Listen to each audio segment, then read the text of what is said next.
सेवा कछु कीनी नहीं, दिया न कुछ भी ध्यान, गलती सब माफ़ी करो हमें जान अज्ञान।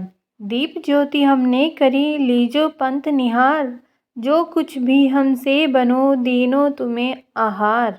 नमस्कार पुनि पुनि करूं, रखियो वंश को ध्यान, आशीष सदा देते रहो, फूले फले तब बगियान। आज के दिन यानी कि शनिवार 14 अक्टूबर को आश्विन मास की अमावस्या तिथि है। इस दिन पितृपक्ष समाप्त हो जाएगा। इसे सर्वपितृ मोक्ष अमावस्या कहा जाता है। अगले दिन यानी कि रविवार को 15 अक्टूबर से शारदीय नवरात्रि शुरू हो जाएंगे। इस साल पितृपक्ष में शनिवार और अमावस्या को योग बना है। यह पितरों की शांति के लिए सर्वश्रेष्ठ तिथि है, इसीलिए यह सर्वपितृ कार्यशु अमावस्या के रूप में भी जानी जाती है। जो व्यक्ति पितृपक्ष के 15 दिनों तक श्राद्ध तर्पण आदि नहीं करते हैं, वे अपने पितरों के लिए श्राद्ध आदि सर्वपितृ अमावस्या को करते हैं। जिनको अपने पितरों की तिथि याद नहीं हो, उनके निमित्त भी श्राद्ध तर्पण दान आदि पितृपक्ष की अमावस्या को किया जाता है, इसीलिए इसे सर्वपितृ अमावस्या कहते हैं। पितृपक्ष की अमावस्या के दिन सभी पितरों का विसर्जन होता है, इसीलिए इसे पितृविसर्जनी अमावस्या भी कहते हैं।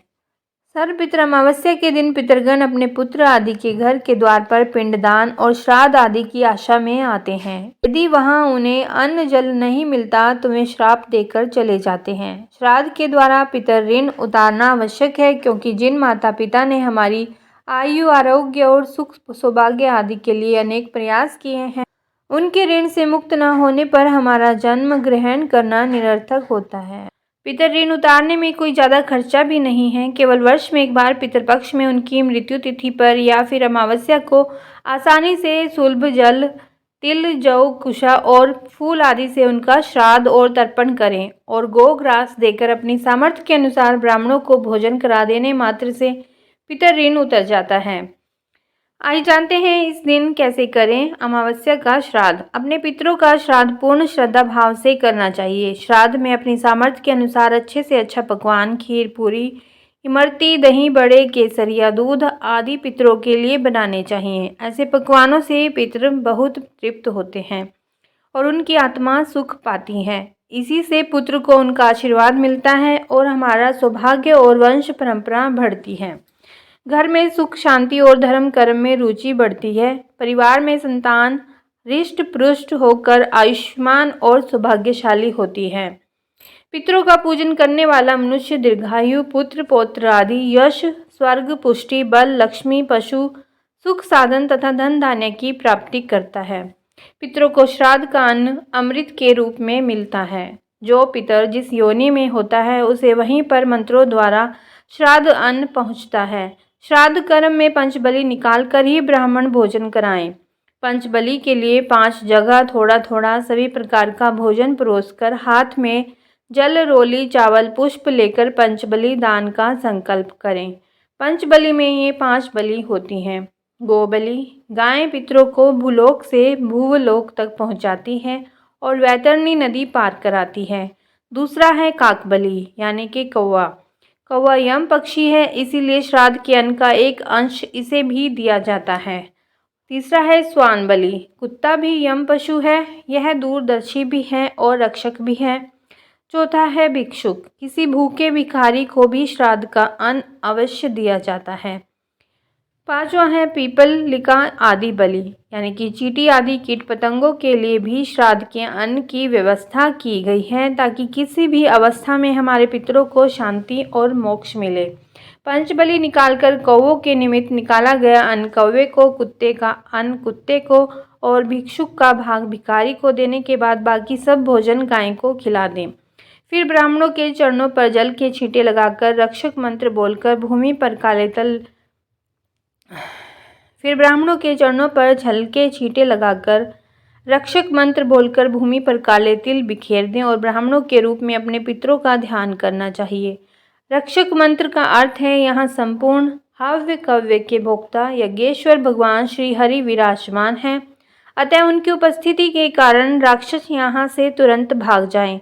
इसके बाद ब्राह्मणों को गरम गरम भोजन कराएं। यदि किसी पुरुष का श्राद्ध हो तो ब्राह्मण को धोती, कुर्ता, गमछा व दक्षिणा देकर तिलक लगाकर विदा करना चाहिए, और यदि स्त्री का श्राद्ध हो तो ब्राह्मणी को भोजन कराकर साड़ी, ब्लाउज और दक्षिणा देकर विदा करें। विदा करते समय उनके चरण स्पर्श अवश्य करने चाहिए। ब्राह्मणी के साथ साथ आपको ब्राह्मण को भी न्योता देना चाहिए। ब्राह्मण के साथ ही ब्राह्मणी आती है। श्राद्ध कर्म की पूर्णता के लिए प्रार्थना करें तथा इसके बाद दक्षिण की ओर मुख करके पितरों से इस प्रकार प्रार्थना करें। हमारे कुल में दान देने वालों की, ज्ञान की और संतानों की वृद्धि हो। शास्त्रों, ब्राह्मणों, पितरों और देवताओं में हमारी श्रद्धा बढ़े। मेरे पास दान देने के लिए बहुत से पदार्थ हों। पितरों की शांति के लिए इस दिन आप विशेष उपाय भी कर सकते हैं। सर्वपितृ श्राद्ध के दिन श्रीमद् भगवत गीता के 7वें अध्याय का महात्म पढ़कर फिर पूरा 7वां अध्याय पढ़ें। उसका पुण्य फल पितरों को अर्पित करने का महान पुण्य बताया गया है। पितृ विसर्जनी अमावस्या के दिन शाम को सूर्यास्त के समय एक तेल का दीपक जलाकर घर के दरवाजे के बाहर रखा जाता है। इसका भाव यह है कि पितृगण विदा होकर जब अपने लोक को वापस लौटें तो उन्हें रास्ता साफ दिखाई दे और वे प्रसन्नतापूर्वक अपने स्थान को चले जाएं। साथ ही यह प्रार्थना भी करें, सेवा कछु कीनी नहीं, दिया न कुछ भी ध्यान, गलती सब माफ़ करो हमें जान अज्ञान। दीप ज्योति हमने करी, लीजो पंथ निहार, जो कुछ भी हमसे बनो दीनो तुम्हें आहार।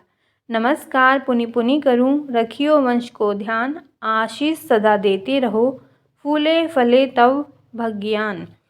सर्वपितृ अमावस्या श्राद्ध में ब्राह्मण भोजन कराते समय कुछ बातों का ध्यान रखें। श्राद्ध कर्म में शरीर, द्रव्य, स्त्री, भूमि, मन, मंत्र और ब्राह्मण, ये 7 चीज़ें विशेष रूप से शुद्ध होनी चाहिए।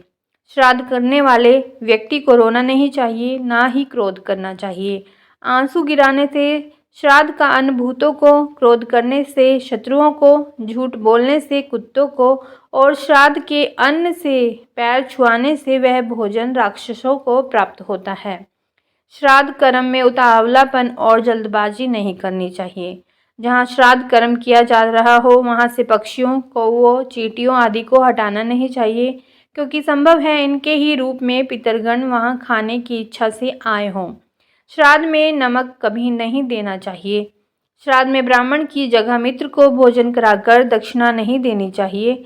इसका परलोक में कोई फल नहीं मिलता है।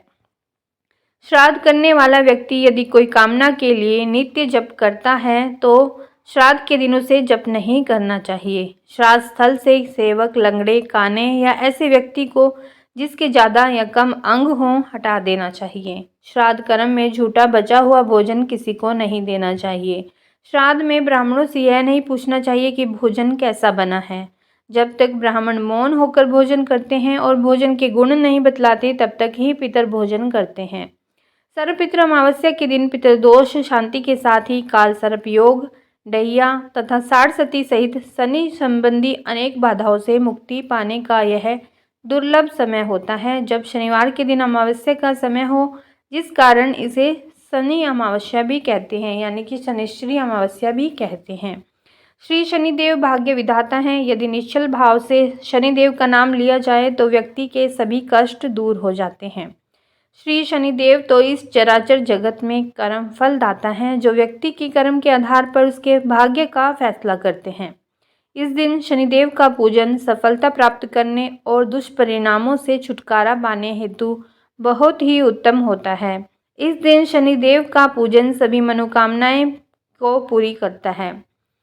शनिश्चरी अमावस्या पर शनिदेव का विधिवत पूजन कर सभी लोग पर्याप्त लाभ उठा सकते हैं। इस दिन विशेष अनुष्ठान द्वारा पितरदोष और काल सर्प दोषों से मुक्ति पाई जा सकती है।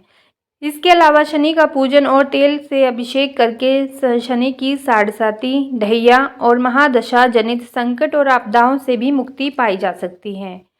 शनि अमावस्या ज्योतिष शास्त्र के अनुसार साढ़सती और ढैया के दौरान शनि व्यक्ति को अपना शुभ अशुभ फल प्रदान करता है। शनि अमावस्या बहुत महत्वपूर्ण मानी जाती है। इस दिन शनि देव को प्रसन्न करके व्यक्ति शनि के कोप से यानी कि उनके क्रोध से अपना बचाव कर सकते हैं।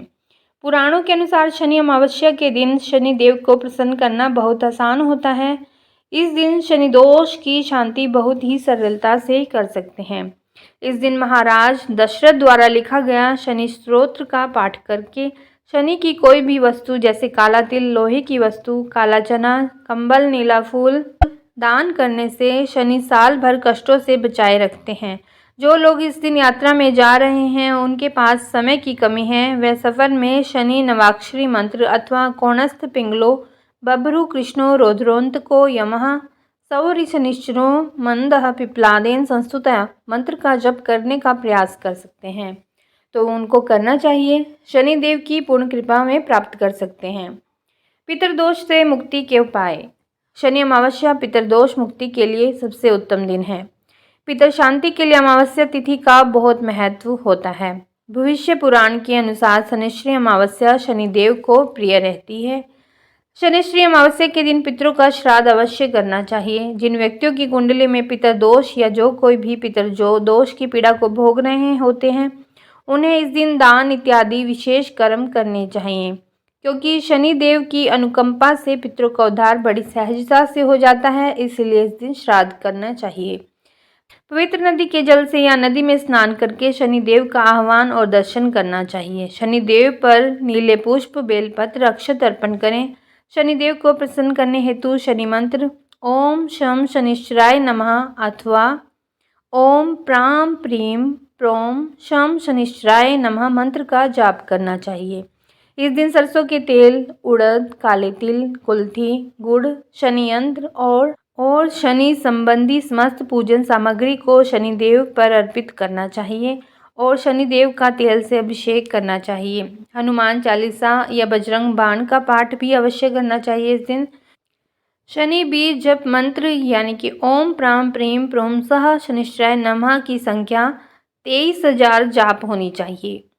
ज्योतिष शास्त्र के अनुसार सभी व्यक्ति की कुंडली में 9 ग्रह होते हैं जो अपना प्रभाव दिखाते हैं। इन ग्रहों की स्थिति परिवर्तन की वजह से मनुष्य को समय समय पर अच्छे और बुरे दोनों परिणाम प्राप्त होते हैं। इन 9 ग्रहों में से केवल शनिदेव ऐसे हैं जिनके प्रभाव से मनुष्य घबरा जाता है।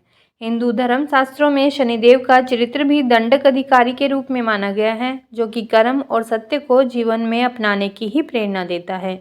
लेकिन अगर आप शनिदेव को प्रसन्न करना चाहते हैं तो शास्त्रों में बहुत सारे उपाय बताए गए हैं जिससे शनिदेव प्रसन्न हो जाएंगे। शनिदेव के प्रसन्न होने से आपका जीवन सफल हो जाएगा। तो आइए जानते हैं इन उपायों को। अगर आप शनि को प्रसन्न करना चाहते हैं तो शनिश्री अमावस्या के दिन पीपल के वृक्ष के नीचे दीपक जलाएं और दोनों हाथों से पीपल के पेड़ को स्पर्श करें। इस दौरान पीपल के पेड़ की परिक्रमा करें और शनि मंत्र ओम शम शनिश्चराय नमः का जाप करते रहना चाहिए। यह आपकी साढ़ेसाती की सभी परेशानियों को दूर ले जाता है। साढ़ेसाती के प्रकोप से बचने के लिए इस दिन उपवास रखने वाले व्यक्ति को दिन में एक बार नमक विहीन भोजन करना चाहिए।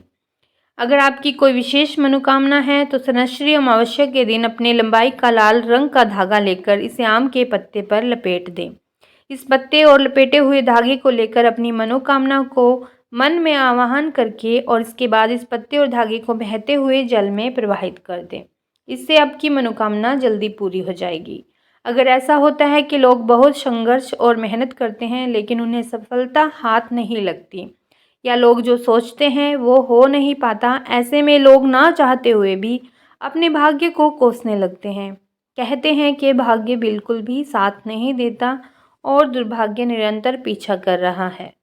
कहा जाता है कि इंसान के पिछले कर्मों के अच्छे बुरे परिणामों का फल भी आपके भाग्य का निर्धारण करता है। इसीलिए आपको इन सभी बातों को छोड़कर निष्काम भाव से सच्चे मन से प्रयास करना चाहिए। लेकिन आज एक उपाय जो हम आपको बताने जा रहे हैं उसे करने से आपका सोया हुआ भाग्य जाग जाएगा। ये उपाय है शनिश्री अमावस्या से आरंभ करके लगातार 41 दिन तक रोज सुबह गाय का दूध लेकर नहाने से पहले इसे अपने सिर पर थोड़ा सा रगड़ लें और फिर नहा लें। अगर आप ऐसा रोज करेंगे तो आपका सोया हुआ भाग्य जाग जाएगा। इतना ही नहीं, आप जो भी काम सोचेंगे वो पूरा हो जाएगा। आपके जीवन में आ रही रुकावटें खत्म हो जाएंगी। बस अधिक से अधिक संयम रखने का प्रयास करें।